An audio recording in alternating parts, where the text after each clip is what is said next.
And so that way, between the background checks, between the social gathering, and between the different interview processes, you get as much information as you can about this person before you make a decision.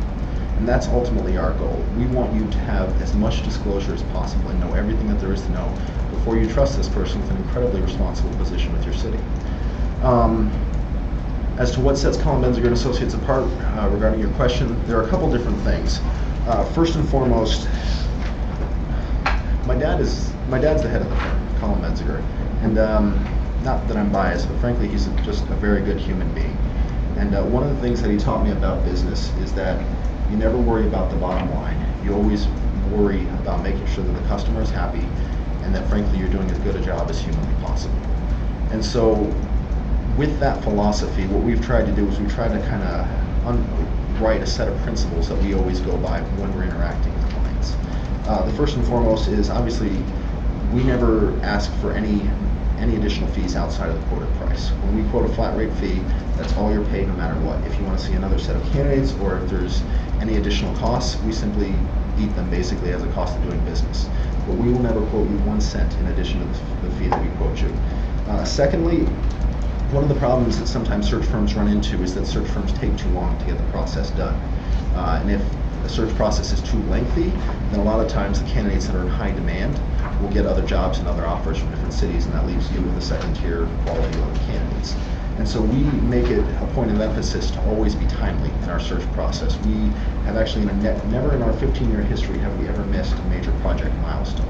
And I don't know how many search firms can say that, but it's a point of emphasis for us. We make sure we get the work done on time.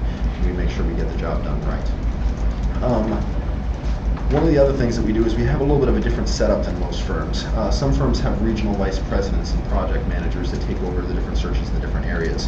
What we try and do is we try and actually have one person who's in charge of all the city manager recruitments in the entire country, and then he farms different responsibilities out to the different subordinate positions within our firm. And that gives you as a client a little bit of an added advantage because it means that when a resume crosses Collin Benziger, he's the project manager, when it crosses his desk, he's done the searches in California, he's done the searches in Alaska, he's done the searches in Florida, he's done the searches in Maine, and he knows this candidate. If you're regionalized, that means if a candidate comes to the regional vice president from California, they may not know them personally and they may not know the backstory. All they know is a piece of paper. But what we do is we set it up so that Collin Benziger is the head guy basically for the entire country, and he knows a lot more about the candidates than just a piece of paper. It's an advantage when we're doing business, and frankly, it's one of the reasons why we've been so successful. And then finally, realistically, this is all about getting the job done right. Obviously, you weren't happy with your first search firm. We make it a point of emphasis to, frankly, be excellent in our work and also to be competent. When we first started 15 years ago, we had never done an executive search in our lives. We didn't know the business, we didn't know the market, we frankly were very unfamiliar with the territory. And we realized that what we were going to have to do is build a better business model because quality work is its own advertising and word of mouth gets around. And so what we've done is we analyzed the industry. We saw where some of the other search firms were coming up short and where their strengths were. And we adopted their strengths and we improved on their weaknesses. And that's one of the reasons why, just to throw out a couple of statistics, first and foremost in our home state of Florida, we went 15 years ago from having never done a search there to now we do, I think the last number was 82 out of the last 116 searches that used a recruiter to find a city or county manager, which means basically we now do more than twice all of our competitors put together. That's because the quality of our work has gotten around. The word or information about our quality of work has gotten around. And also, we specialize in a lot of different areas. We specialize in diversity outreach. Between 2009 and 2011, we had 42% of our placements were either women or minority candidates, and that's a point of emphasis for us. We're becoming a very diverse country, and we need to recognize that and find talent wherever it is. And then ultimately, we always try, like I said, to leave the client satisfied. This industry really is about forming connections with people, forming networks, and that's really the key to our success. And we, as a result, we all have a copy of the resolution thanking us. We've had 5 municipalities actually pass special resolutions thanking us for the quality of our work because we feel like we've gone above and beyond. That's kind of the proof of the pudding, so to speak.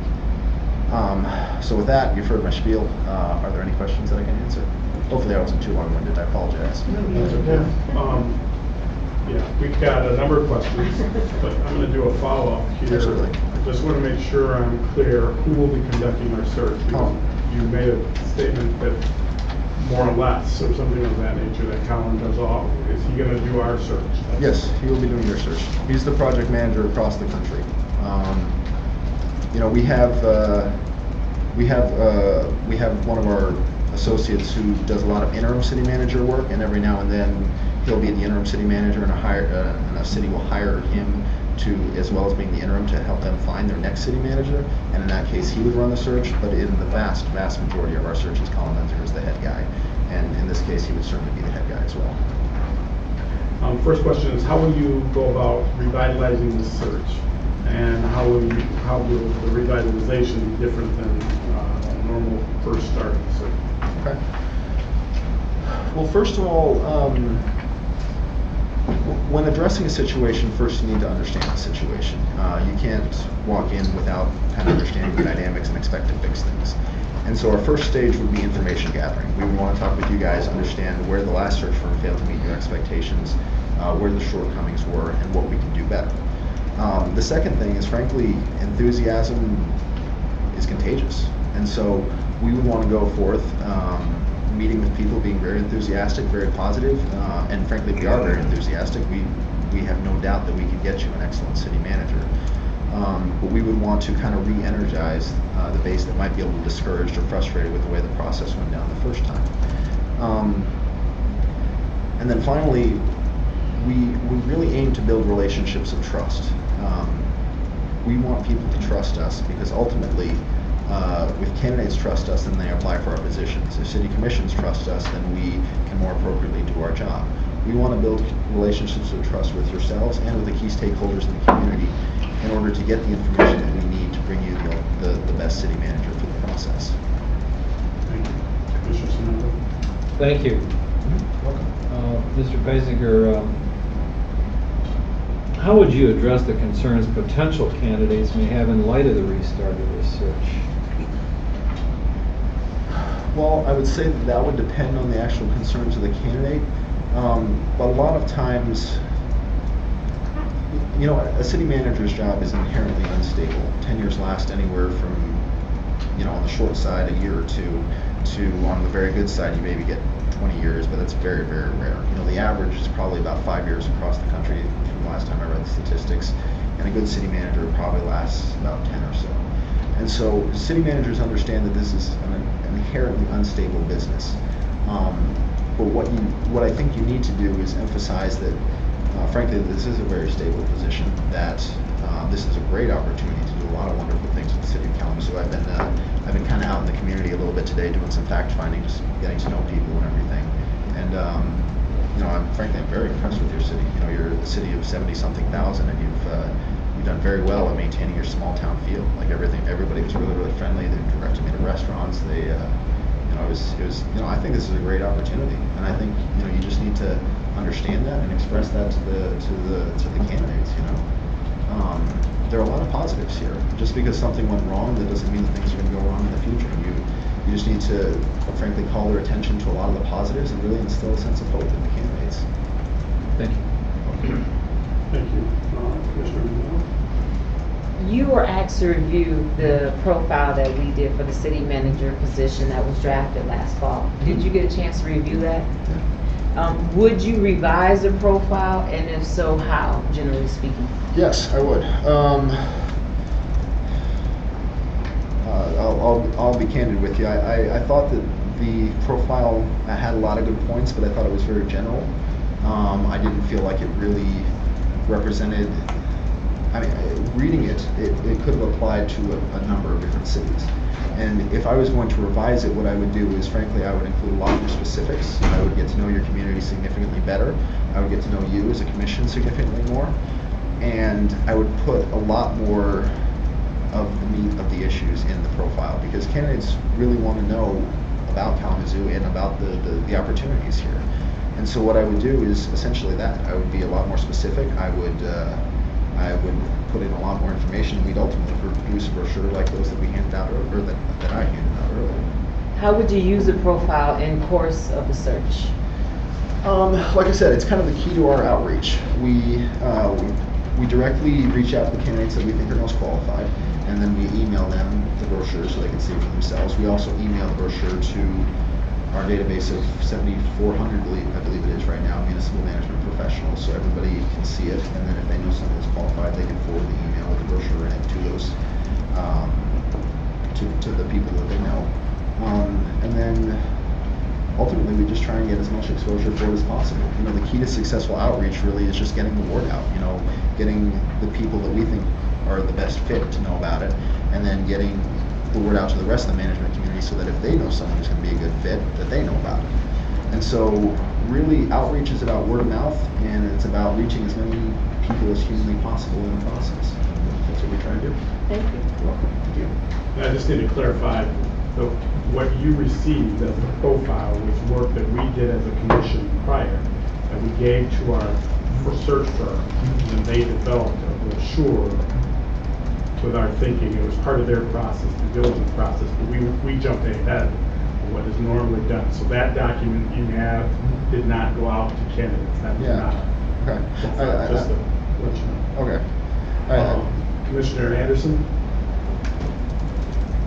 What unique attributes of Kalamazoo would you use to promote the city as a city of opportunity?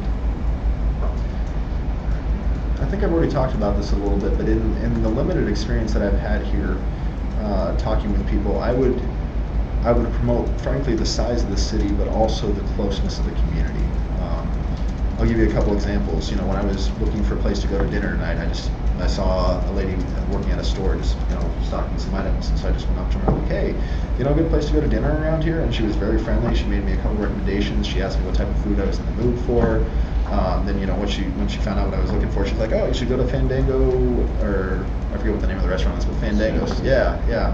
And you know, it's a very friendly community. You know, people. It's a big city, but it's very close knit. People are very personable. It's a very, you know, if I didn't know better, I would say that this would be a small town of, you know, no more than 10, 20,000, just based on, you know, the friendliness and the character of the people. And I think for a city manager candidate, like, you know, that's a huge draw. You know, city managers ultimately get in this business to affect change and to bring about positive results in the community. And to be able to work with a community that's friendly, that's kind of got that family feeling, you know, it's an attractive draw. And you know, there's always lots of opportunities. You have one university and one college here. There's opportunities for education. There's opportunities for economic development. Like there's a lot that would draw a candidate to Kalamazoo. Mr. Green? Okay, so diversity, and that certainly includes race and gender, but also personality, life experiences, and backgrounds, among other things. What methods have you used in previous searches to actively recruit a diverse pool of candidates, especially those who possibly would not have otherwise applied? Okay. As I stated earlier, our direct outreach is probably one of the first things we do. When we know a candidate that will be a good fit, and frankly, when we get to know a city, normally a couple people come to mind. And our goal is, frankly, to create a diverse candidate pool as possible so that you can pick from a variety of options. We don't want every candidate to have the same experience, the same kind of emphases, the same life experience, personality, like you were saying. We want them to be different so that you can kind of test the different individual chemistries between you and the people, and then ultimately pick the one that you feel most comfortable with. As for specific outreach efforts, so in addition to direct person-to-person contact, we advertise the different minority trade presses. There's the National Forum for Black Public Administrators. There's a couple others that the name escaped me right off the top of my head. But essentially, really what it's about is getting the word out. And then we get to know the candidates as best we can. And then we try and bring a diverse group to you so that you can pick the one that you feel most comfortable with. Do you call people, and out of your experience knowing different people, do you call them up and say, hey, I think this would be a good opportunity for you? Or do you wait for them to send their applications? Oh, no, we call them. We do that, we do that almost on every search. Yeah. Thanks. Vice Mayor McKinney? Yes. How do you identify the potential in people who have not held a top position before, such as department directors and others? A lot of that is word of mouth, and a lot of that is going to the different conferences that they have across the country and getting to know the public administrators across the country. The way you identify potential in people is frankly by getting to know them. A lot of times when we have a candidate that we've heard some stuff about but we're not sure, we'll call people that we know in terms of their previous employers and we'll say, hey, what do you think of so-and-so? And generally, if we get very positive impressions, and like we spoke about earlier, we'll call up the person and we'll say, hey, we have this great opportunity, we'd love for you to apply. But really, realizing potential is, a lot of it's based on experience, knowing what it takes to get the job done, what are the characteristics that will be successful in any given city. And then frankly, just getting to know people, going to the different conferences, meeting people, talking to them on the phone. My father is incredibly good. If somebody sends him a resume, he never accepts fees from candidates because he never wants to be obligated to put a candidate in a search where they wouldn't be qualified for. But what he does do is he's more than happy to, if they send him a resume, to take a look at their resume, maybe give them feedback on their resume, how to improve things like that, totally for free. But so it serves the candidate some, but it also serves the purpose of him, allowing him to get to know people. And so really, when you hire a search firm, it really is all about the network. That's one of the reasons why you hire a search firm, is because over the last 15 years, we've been building up connections across the country with different municipal managers. And so if we have a resume, normally we know the person behind the resume. If we don't, for whatever reason, we know somebody who knows somebody. And we can just call them up and say, hey, what do you think of this person? And if we get glowing reports, we put them in. I'm going to follow up that question. Absolutely. I'm struggling here a little bit. You have 7,000 people in your database or something like that? 7,400, yes. 7,400. So I'm assuming you don't have a relationship with 7,400 people. Or maybe you do. Well, me personally, no. I mean the firm. Yeah, no. We don't have a relationship with all 7,400. So my question is, the likelihood of candidates coming to us, are there more likely to be candidates that you have a relationship with, or someone out of the pool because it's one thing to say you have 7,000 people, 7,400 people. Mm-hmm. But if you say it's all about relationships, I'm trying to make a connection. That is a great question, actually. So let me make sure I understand this before I respond. Your question is, obviously we have a network and we have personal relationships, but one person only has so much time and you can't form relationships with all of those people. Correct? Correct. What I would say is, frankly, my father spends a lot of time on the phone. He gets to know a lot of people, but a lot of it really is forming relationships with the right people. There are a lot of managers out there who are either solid managers but not great, and there are a lot of managers who really aren't very good out there. But when you form a network, you know who the key players are, you know who's competent and who's able to recognize competency in other people. And even if you don't know a person directly, you've heard stories because you've read them in the newspaper, or you have met them before at a conference, or somebody who does know somebody. One of the nice things about having Colin Benziger as the head program or the head recruitment manager for all the recruitments across the country is he's had experience with different municipal organizations across the country. He's had experience with candidates all across the country. And so what percentage of that 7,400 does he actually know personally? It's a very good question. Obviously it's not the full 74, but between the people that he does know of and then the key players in the community that also know of different people across the country, our outreach is pretty thorough. We try never just to recommend someone off a piece of paper, because pieces of paper are flawed. People can emphasize different things, not emphasize other things. We want as full a picture as possible of this person. So, can you tell us about the workload then? If Colin is doing all the searches, we've had interesting experiences with people having time to do our work. Yes. Are we going to be a fish in the pond? Or? No. The way we set up our organization is Colin Menziger is the head product manager, and what he does is he farms a lot of the subordinate responsibilities to people who have a lot of experience doing them. When you have a regional vice president who specializes in one area of the country, it kind of encourages a jack of all trades, master of none mentality, so that regional vice president does the background checks, does the outreach, does the all that, and there's nothing really that they specialize in. Whereas in our firm, what we do is Colin Menziger is the head, he's the liaison with the city, 99% of the time, and then he farms the different responsibilities out to different people who are specialists in that area, so that he does have the time to get everything done. For example, me, I'm actually the background guru. My degree was in psychology, and then my master's degree was in social work, and I worked as a psychotherapist for several years. And that allows me that when I talk to people, I can kind of pick up on some of those hidden clues. Just, I get to know people very, very quickly. That's kind of my forte. And so, that background checks are what I'm very, very good at. And frankly, the way that he's set up the firm, that also gives me the advantage of, because he consistently farms that work out to me, I've done it so many times that I have a wealth of experience in it. And so it's a little bit in that sense of a specialization of roles, and that allows us to be much more efficient because we've done it so many more times, and that also allows us for maximum effectiveness in our positions.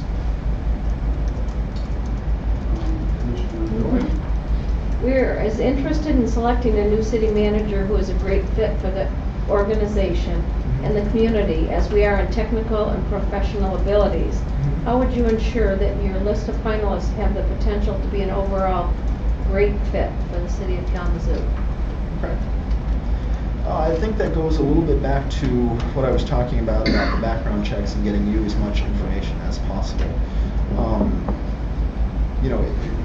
Fit is really, it's difficult to describe. It's not an exact science. Recruiting in no way, shape, or form is an exact science. It's an art form. It's recognizing the personality traits that'll be successful in a situation, and recognizing what can draw out the best in a person. So I'll give you an example. Like, there's a city manager down in South Florida that we placed there 8 years ago, I believe, who's a very, very technically proficient city manager. The guy knows his stuff backwards, forwards, left, right, just very knowledgeable. The catch is he's very shy, and so he leaves a lot of the face time for some of his subordinates and things like that. I don't think that would be a successful candidate here, not by any stretch of the imagination, because you have a very warm and friendly community. And I think that the most successful candidates are going to be the ones that are out in the community, getting to know people, and talking with the citizens and creating positive change. And so, it's a lot more of an art form. It's more of us gathering the necessary information. It's more about us kind of experiencing the uniqueness that is Kalamazoo, and then finding people that we feel like would be the best fit with your city. Thank you. You're welcome. Thank you. Thank you. Mayor Hopel, I think you might have answered this, and if you have it, be as succinct as you can, because I think you've already told us, but the question is, describe for us the process you use to vet the candidates you present to us. I think you've done a lot of that already. You've kind of given us a feel, but do you have anything you want to add? Yeah, I'll throw one or two things out there. Part of our job, frankly, is to do as much homework as possible. And so I tried to listen to a couple of your city commission meetings that were on your website in preparation for this interview. And I was aware that there was one or two situations in where you found something on a candidate that apparently the recruiter didn't know about. And so that's one of the reasons why, before we name someone a finalist, we do as much homework on them as possible. We do criminal, obviously, just to make sure that they don't have any criminal records. Civil, to check for any lawsuits, anything like that involving them or involving a previous employer. MVC, so if there's any history of reckless driving, obviously you know about that. Bankruptcy, because they're managing your money, so you obviously want to know if they can manage their own. The reference checks, so we can get as broad a picture as possible, and then the internet archives, so we can see what's been written about them in the past and any scandals that didn't make it to the official files. Thank you. Mr. Moore? What have you found works best to get community involvement in the search process? That's a very good question. I would say it's a little bit of a combination of things. First and foremost, it's us approaching people. You know, it's reaching out to the key stakeholders, the city staff, the business interests in the community, things like that. But it's also, it's really a talent for drawing people out.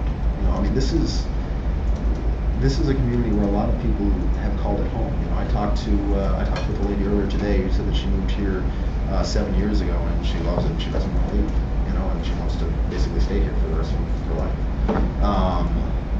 And you know, and so a part of it is really kind of tapping that enthusiasm, tapping that love for the city, and then channeling it so that we can understand what the people's needs are, the community's needs are. And that can be as simple as, you know, when you're at a restaurant, just asking the waiter or the waitress, you know, like, hey, what do you think of Kalamazoo? Kind of get to know their feel for things. It can be more official, like interviews with the city commission. It can be, you know, sitting down with key economic interests. I mean, there's, you know, when we did Greensboro, North Carolina, we just had open meetings, and we just said, hey, if you want to come and give us some feedback, we're having a meeting at such and such a time, we'll be there. Come on in and give us your thoughts.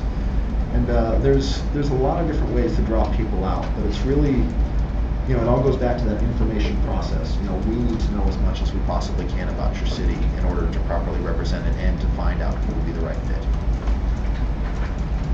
Commissioner Anderson. Mayor? Let me see. This question says, who's the primary on the search? I think you were clear about that. But what will be our communication method? Who is it that will communicate with us? How will that occur? How accessible will that person be? We have essentially basically a 24/7 process. Thankfully, we don't get many calls late at night. But we understand that customer service is probably, if not the most important, definitely one of the most important parts of this business. And so we try and be as responsive to your needs as possible. Now, obviously, we live in a different part of the country, so a lot of it's going to have to be via telephone, email, things like that. But we do, again, part of the information gathering process is experiencing Kalamazoo. And so we, you know, for the initial interviews, we're going to come up here personally. Colin Ben's going to come up here personally, get to know you, get to know the community, things like that. Yeah, and so we, you know, we make ourselves as accessible as possible, and if you have a specific way that you'd like to communicate with us, we're more than happy to be flexible based on your needs. So. Commissioner Kuhn. Okay, this is the next question. Oh, there's a couple more. Yeah, hopes up there. If you were selected to conduct the search, how soon would you be able to start, and what would be your first steps? How soon would we be able to start? Probably within a week or two. You know, the first step would be, frankly, arranging schedules for the interviews, because we want to make sure that we can actually meet with all of you. And so, depending on the different needs, work schedules, things like that, we'd obviously have to coordinate a little bit. But you know, we're looking to start as soon as possible. You know, frankly, this project, when you've already gone through this process once, there's understandably a desire to get it done as quickly as possible. And you know, we won't compromise the process by any stretch of the imagination, but you know, we want to get it done. And if we're quick about it, then the best candidates are still available, and they're not getting offers from different people. And so we want to make it as compact as possible, but also as thorough and as quick as possible. A follow-up to that question. I'm not sure if you're aware, but we have a city commission election in November. Okay. What concerns might you or might you not have regarding that? I don't know if you know how we're elected, but we're all up for election. Okay. And it happens every 2 years. Okay. What's your thinking? Well, from the homework that I've done, a lot of you are not, in fact, a lot of you are in your multiple terms. You're in, like, I don't know how many terms, but in general, you're probably about 3. Yeah. Yeah. So, you know, it's... Yeah, Commissioner Cooney was 12 when he...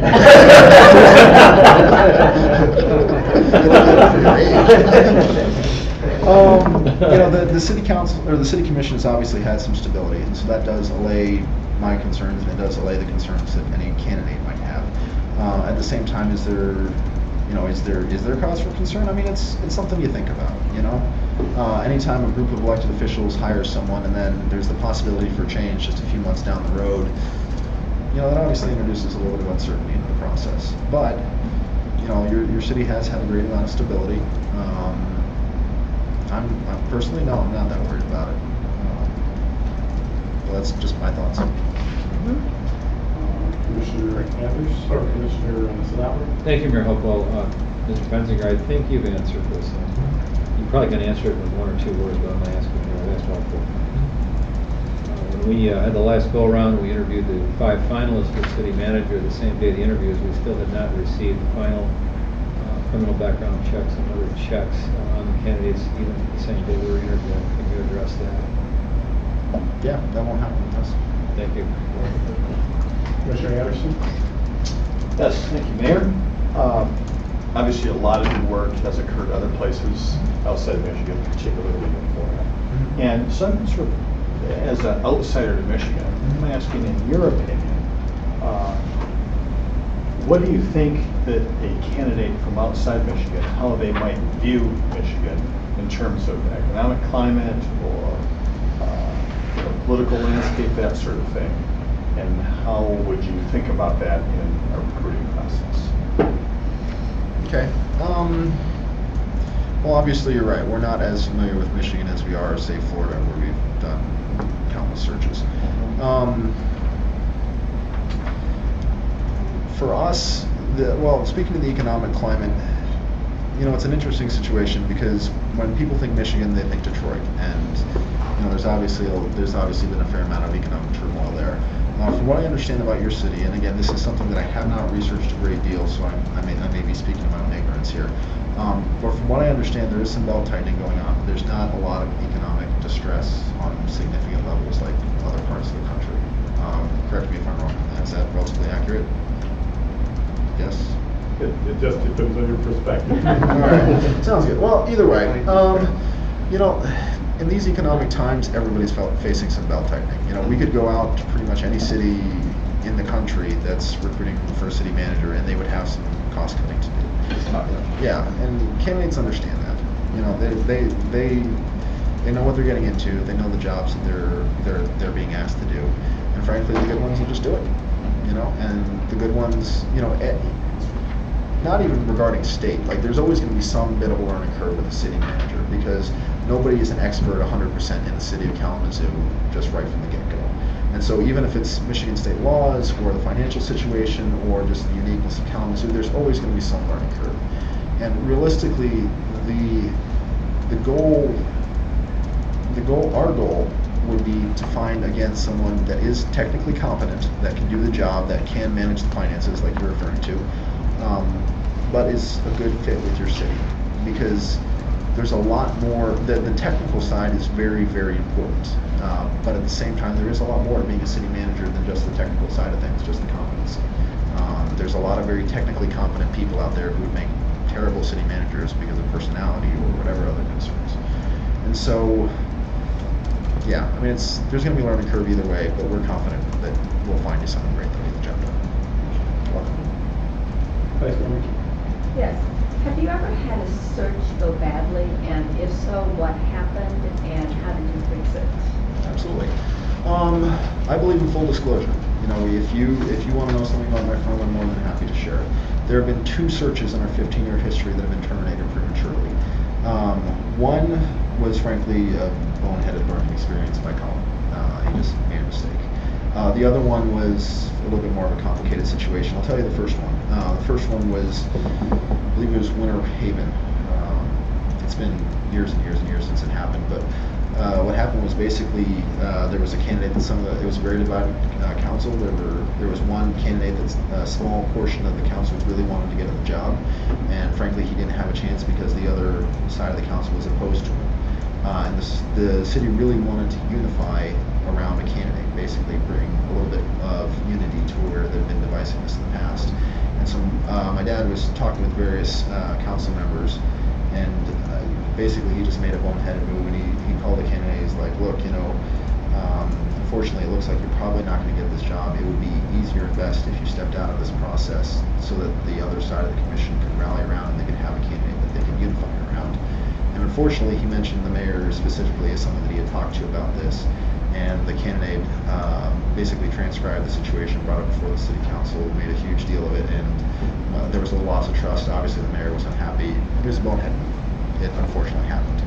I don't know how many years ago that was. It was probably 8 to 10. But unfortunately, it was a learning experience. You know, we've obviously moved on from it. We're obviously very successful in our home state. We've obviously been very, very careful about what we say to people since that experience. But yeah, it did go wrong, and I do want you to be disclosed about that. The other one was Waukesha, Wisconsin. That one was a little bit more of a complicated situation. Essentially, there were a couple little mistakes at the beginning. We were training a new guy in our graphics department to make those brochures, and it was his first job, and we realized that he was a great graphics guy, but he wasn't very good at details. And so he misspelled Waukesha, and then he misspelled Wisconsin, and needless to say, we had to talk to him about that. But either way, you know, there were a couple little details, but the process was going along well. And then the salary range that the city was offering was a little bit low. It was significantly below the average in Wisconsin and frankly across the nation. And so that was really a pitfall for a lot of the top candidates. Even with that, we recruited a couple that we thought were good and one who we thought would be very, very good in the situation. But unfortunately, he had a clause in his contract where if he left, he would have to pay a significant amount of money for the remainder of his contract to his current employer. And so what happened was we went to the city council. The city council wanted better candidates, and we said to them, essentially, you know, we can go back out again, but in order to be successful, you know, you're going to have to change something. If we just do the same thing over again and you know don't change anything, then you're probably not going to get a better group of candidates. And so you basically have a couple options. One, you can either raise the salary range, or two, you can try a different recruiting firm to see if that would be more successful. And ultimately, because our graphics guy made some boneheaded moves, they decided to go with a new search firm. And you know that was a lot more of a mutual thing. The first one, that was just on us, but that was a lot more of a mutual thing. And you know, I do want you to be fully informed about that. We're not trying to hide anything. We've made a mistake or two in the process. It's part of the growth process. Obviously, we performed somewhere between 150, 200 searches total throughout the course of our company's history. Probably more than that actually now. So two, only one being a mistake. As much as that's not acceptable and you learn from it, it's a decent, yeah. So. Thank you. You're welcome. Commissioners, do you have any further questions? We want to thank you for coming to Kalamazoo again. Yeah, thanks a lot. Can I throw in just 2 cents related? Sure. One of the things that we would encourage you to do is not to make a decision until you check some of our references, and frankly, don't just check the ones that we put in the proposal. But in the last bit of the appendix, we have every search we've basically ever done, and we would encourage you to call some of the people that we didn't list as a reference and get to know basically what we've done. Obviously, you've had one search that didn't go the way you'd like, and you'd hate to come up with another search firm that's a lemon, basically. And so what we would encourage you to do is really take your time to make this decision, call some of our references, and get to know what people say about us. We believe that the quality of our work speaks for itself. We would frankly, not in any way, shape, or form be prideful, but we do believe we're the best out there, obviously. But again, this is an important decision, especially the second time. You want to make sure you get it right. And so we would encourage you strongly to call a couple people, just pick a couple random, whatever the situation may be. Get to know the quality of our work before you make a decision. Thank you. Thank you. I appreciate your time. You put it on. Thank you. Enjoy Kalamazoo. I will.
like to proceed, or we can dive into talking about how you would like to proceed.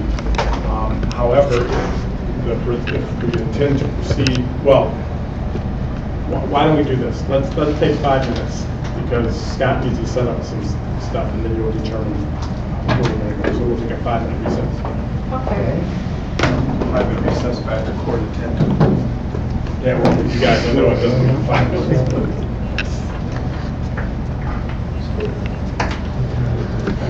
What's the score? So, in about years or something. I did something. Okay, Chris.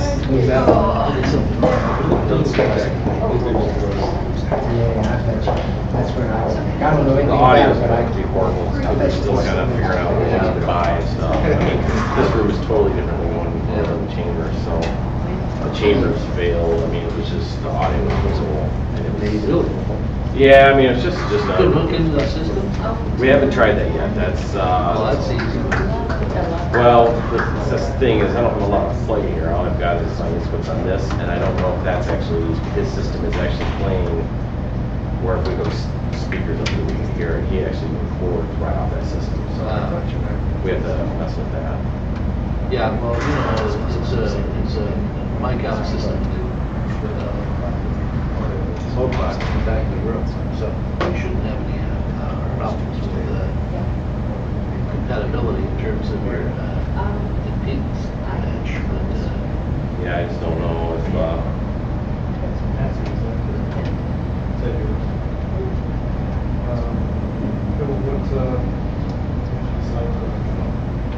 is that easy?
Okay.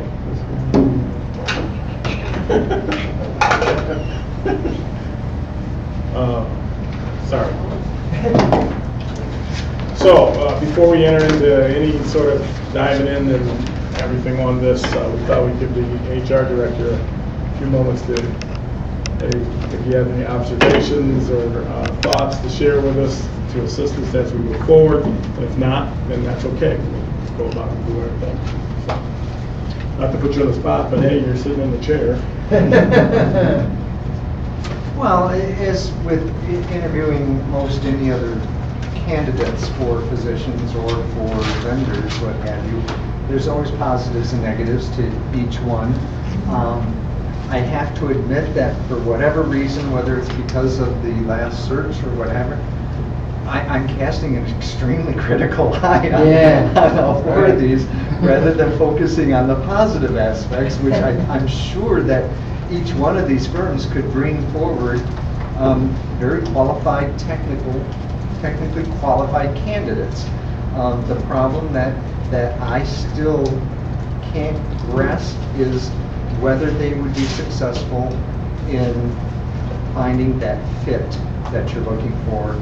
Now, a couple of the firms did get into a much better description as to what they would do to identify what that fit is, and a lot of it has to do with communication and asking questions of yourselves as well as the other stakeholders, whether it be key staff members, community leaders, what have you. So I think they may be on the right track. It's just a matter of whether we think that that is going to do the job for you or not. A couple things, as I said, I'm going to be a little bit critical here, and that's not to say that there weren't positive aspects about some of these firms. When asked about the positive aspects of Kalamazoo, I'm still surprised that none of the four mentioned anything about the Kalamazoo Promise. Sherry did a little Sherry bit at did, the yeah. end. I may have missed that a little bit, that I didn't hear Right. anything. Well, she I talked also- about it, but she said there may be some candidates that may not have children, so that may not be the And they're driving interested in something. that. That's right. But she's Yeah, the she only did one, say you're that. right, no one brought that up. The other aspect was the incredible amount of philanthropic organizations we have yeah. in town. If they've been listening to the news at all, what, $28 million donation to the Kalamazoo Foundation is quite significant. And that's just indicative of the type of community that we have here that I think needs to be recognized. There were a couple that the larger organizations, and I'll name them, SGR and Benziger, seem to rely very much on their websites and internet connections. Unfortunately, I heard a number of contradictory statements as to what they would be able to do personally for us versus what they could do electronically. And that still made me a little bit nervous. I was also a little bit nervous about some of their workloads as we encountered with the last firm, as to how we will fit in with their schedules. And then looking at some of the timelines, most of them refer to their previous timelines, and as I look back in their original bids, I see timelines of January 1st, I see timelines of 4 months, and I don't know how that meshes with what you're looking for as a commission, how quickly you want to get that done. All in all, I guess I do have a preferred firm identified. I don't know if you want me to tell you who that is as opposed to the other four.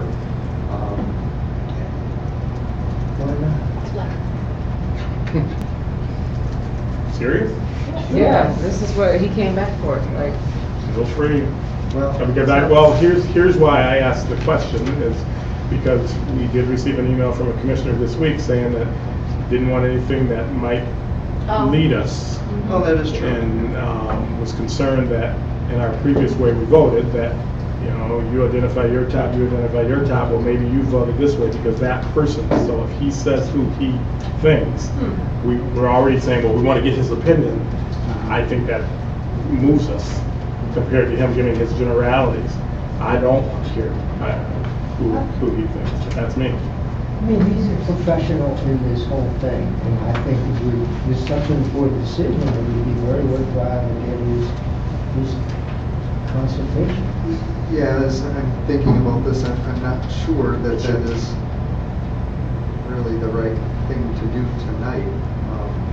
I think what you might want to do is first talk about it amongst yourselves as to how you want to proceed, if you really want to choose a firm tonight, or if you would rather deliberate and think about and go over your notes, because I'll tell you, I've got at least 2 pages of notes on each of these, if not 3 on some of them.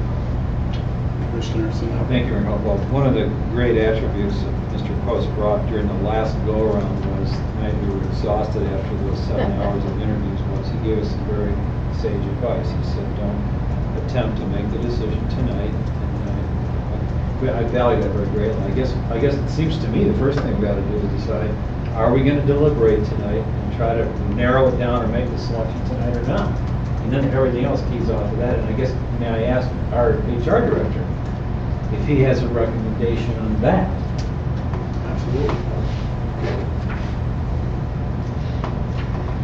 My recommendation is the same as it has been in previous similar circumstances, in that I'm always much more comfortable with my decisions when I've had time to think about them and time to consider all of the notes, because I think what you may have heard was a lot of similar responses tonight, and I think you need to go back and pick out from your own notes and memories as to what struck you about each of the firms. That would make one stand out from another, or if you're weighing the positives and negatives of each, which one or which ones, plural, would have more positives to them than negatives. And I think a key question that was asked that you really need to consider is, what sets you apart from the other firms? And did any of them really give you a solid answer to that?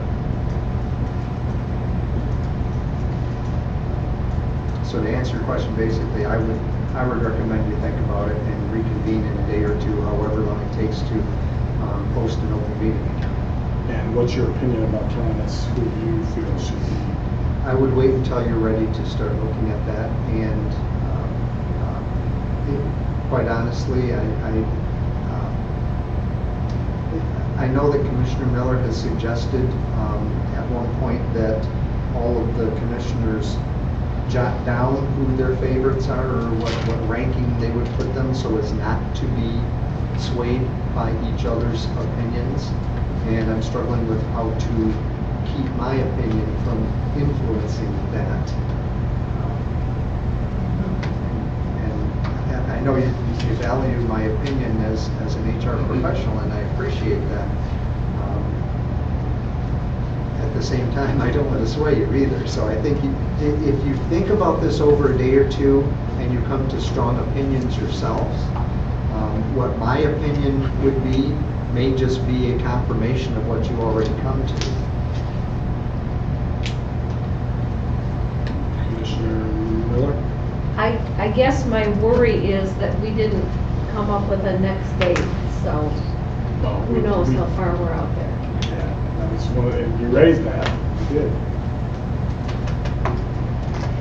And I Well- know we've gone most of Wednesday and Thursday, so So is it the thought that, I'd rather just deliberate tonight. I mean, if most people are just too fatigued and don't want to, or? I would prefer not to do it tonight, for me, because there was so much, there were so many things that were said that I want to read over stuff. But I don't, if we don't do it tonight, I still would like to do it this week, but that's my opinion.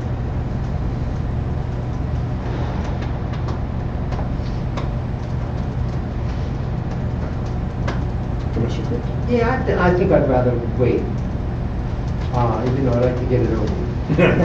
We all would like to. But I think I would rather wait. And one of the things that I'm thinking about is, I don't think, my decision is not going to be just based on what I heard tonight. It's going to be based on looking at the responses that they made to the renewal of the search and the other things. Because I think that gives a much fuller picture of the firms.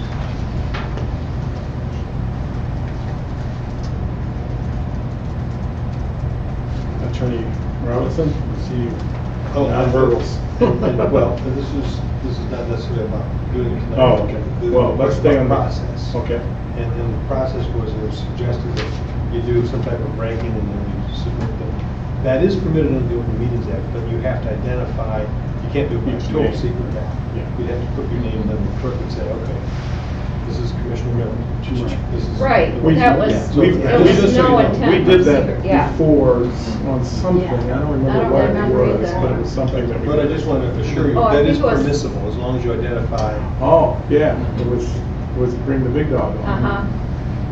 Bring the big guns. Vice Mayor? Yeah, I mean, I guess I want to be swayed by your opinions. I mean, seriously, the whole idea of group decision-making is that we talk and we deliberate, and I know that I heard things through the lens that I listened through, and I really want to know how you heard it, and, you know, what resonated with your feelings. I mean, I think that's the power of this group, so I'm uncomfortable with just saying, you know, I mean, I can tell you right now who I liked. I mean, sure, I can do that, but, you know, I want to know who you liked, and I'd like the ability to change my mind. Well, oh, I thought you were talking about him telling us. But no, I'd also like to know what he thought. Yeah, Yeah, everybody, but everybody. here, my only, I like that too, because that's typically how we often do our business. We get a chance to discuss and talk about and back and forth it, and then we make up our minds and make a decision. You're safe, not that. But the challenge that I have, and this must be my HR perspective, and I'm not the professional that he is, but it would seem to me interjecting my thoughts, if I was Jerome, interjecting my thoughts before you have that back and forth concerns me. At some point in time, interjecting that thought, even before we make a decision, I'm good with that. But it would be no different in some ways than if, let's say this wasn't Jerome, this was Ken sitting here. Some of you would be going, whoa, no.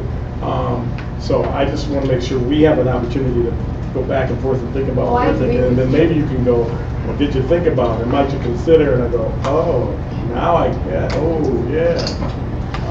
So anyway, that's my perspective on your opinion. I think I'm pretty much ready. No, I think you said much better what I was, yeah. No, but that's right. So, what's the work we want to do tonight? So I've heard from Cooney, you've heard from me, you've heard from Barb wanting to keep going, you've heard from Jerome and his opinion about us keeping going.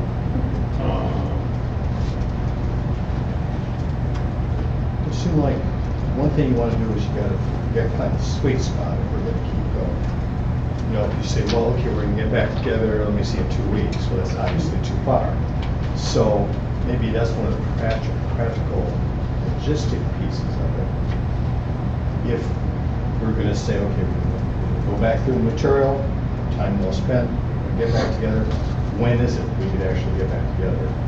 Yeah, I think the determining if you want to do work tonight or not has to be the first before we determine if, unless we're saying, if it's going to take us 2 weeks, then, oh, I see what you're saying, it's going to take us 2 weeks, then yeah, I'm with you, I'm going to work all night, and so if we need to take a recess and take an hour and a half to read over stuff, I'll I do was that. going to say the first question. Gotcha. Let's, okay, What's- hold off, but how long? What's the availability of folks this week?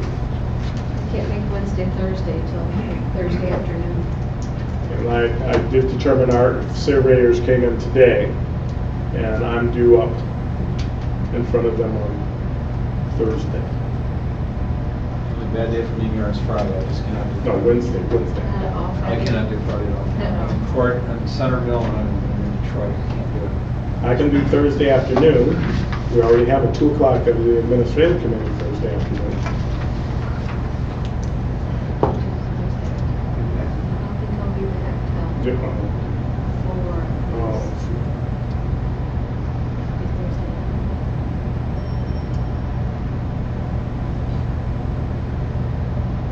So we could do Thursday early evening.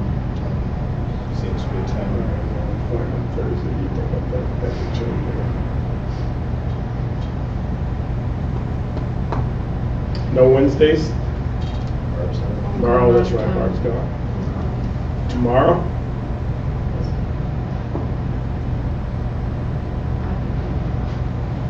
Mish, what you got? I don't get off work till 6. I have a 6 o'clock and I have a 7:30 tomorrow. On Saturday, you're free. Hmm? On Saturday night, you're free. Yeah, No, yeah, I'm just yeah. kidding you. Yeah, It's yeah, the outside whole of that. night. I've got it 9:30. And somewhere in between there, I can feed my kid. So, sounds like Tuesday's out, Wednesday's out, Thursday is okay as long as it's. I mean, I'm good Thursday afternoon. I would love to stay away from the evening. What time are you free Thursday? I don't know, I'm taking a ferry back, and it's like 12:30 their time, 1:30 our time, that takes 2 hours, that's Muskegon, so. What's that, 4 or 5? 5 o'clock. So Friday's out, correct, Commissioner Sonato? Yeah, I just can't do it, Mayor. I'm in court and I've got a airport situation. My vice can't go. So we could do 5:30 on Thursday. Is that not too late in the evening? What do you guys think? You got something? There's a, Hack. I can do, yeah, hack is at 6, but I'm willing to forego that. 5:30. So your ferry arrives back at what time to Muskegon? It arrives back in Muskegon, correct? Yeah, Barring any complications. In Muskegon at 3:30, maybe? 3:30 probably. 2 hours? That's tight. It's real tight. Faster hour. How about we meet in You guys Muskegon? can start. No, we don't. No, wait, yeah, I could listen on the. Saturday morning? No problem. Saturday. No. Well, what about 6 I knew this would o'clock be the on hardest part. Thursday night? Is that bad? 6 o'clock on Thursday night? 5:30 is fine, you guys can start, I have no problem with that, really, really. I don't, why don't we shoot for like 5:45? The uniter. And that'll give you a little more time. And then, let's put 2 extra things on the agenda and we'll deal with those first. I'm kidding. We'll call the state police, we'll say if there is any Yeah. going in. Have handling me. Never mind. Yes. Hadley meeting. Right. Because then that, it supports Commissioners, Moore's need to not go too late, and they give you enough extra time to get here. I think we're gonna be in discussion mode, so it should give you time to make sure you're here for a vote. I'm not gonna be real, I mean, we can do that, but I wouldn't be real comfortable It taking can be it. done by 5:50. That'd be fine, you guys pick them. Okay, so, Fine too. special meeting, 5:45. Scott will figure out which room is available. We don't know what meetings are going on in the building. And what else do we need to do tonight? Your homework is to review everything. Yeah.